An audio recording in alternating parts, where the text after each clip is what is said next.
What's up guys, this is Epic Loot Bros, and this is our quick dungeon guide to Thousand Maws of Toto-Rak. So the first thing you want to keep your eyes peeled for in this dungeon are the Magitech photo cells. You're going to need those later on to open gates to progress through the dungeon.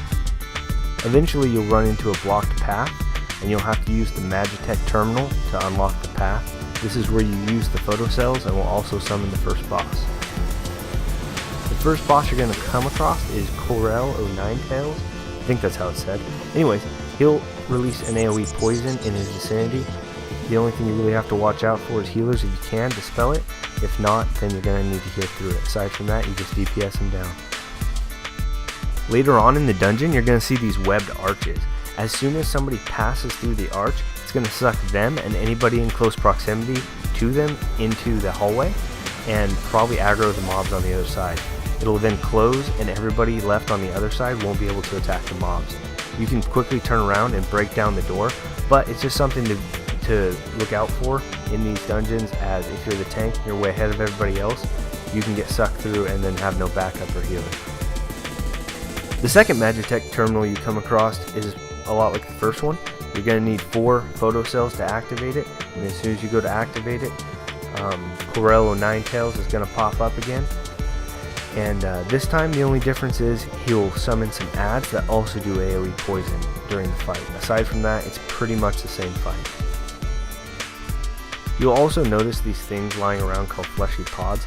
They have very little health and they don't move. As soon as you hit them, they explode and do AoE damage in their own vicinity. It's only worth mentioning these because in the boss fight these will come into play. Once you enter the boundary, you'll see the boss, Giraffus, a giant scorpion bug thing down there. And you're going to want to be careful because as soon as one person leaves the ledge, it sucks everybody else down onto the platform and seals off the room. So if anybody's not inside the boundary, they will be sealed out of the room. So make sure everybody's on the other side of the boundary before you jump down there and start fighting the boss. The first thing you'll notice is when you start this fight, a bunch of sticky pods like we talked about earlier spawn all over the room. You want to have one of your ranged DPS run around and kill those real quick, just so they're not lying around for people to run into, or if they get hit by his knockback, to be knocked into. One of the main moves you'll see all throughout this fight is going to be Silkstring.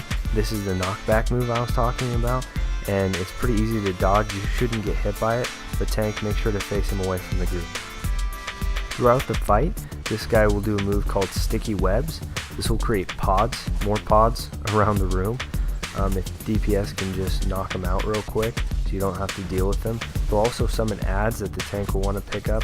We only ever had 2 adds at the most, but I would assume that if you don't kill the adds, he could summon more. About halfway through the fight, you'll notice you can target his tail and he'll start using a move called Deadly Thrust. This is going to create a giant pool of bad on the floor, and he'll continue to do this throughout the rest of the fight. However, you can target his tail, and if you kill it, he won't be able to do that move anymore.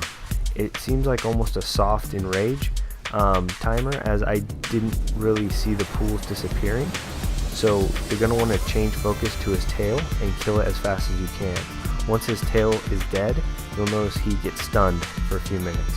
During this time, he'll also continue to do Silkstring and Sticky Web. And that's pretty much all there is to it. If this was helpful to you, please feel free to like or subscribe. Leave a comment down below, let us know what you thought, and good luck getting that loot.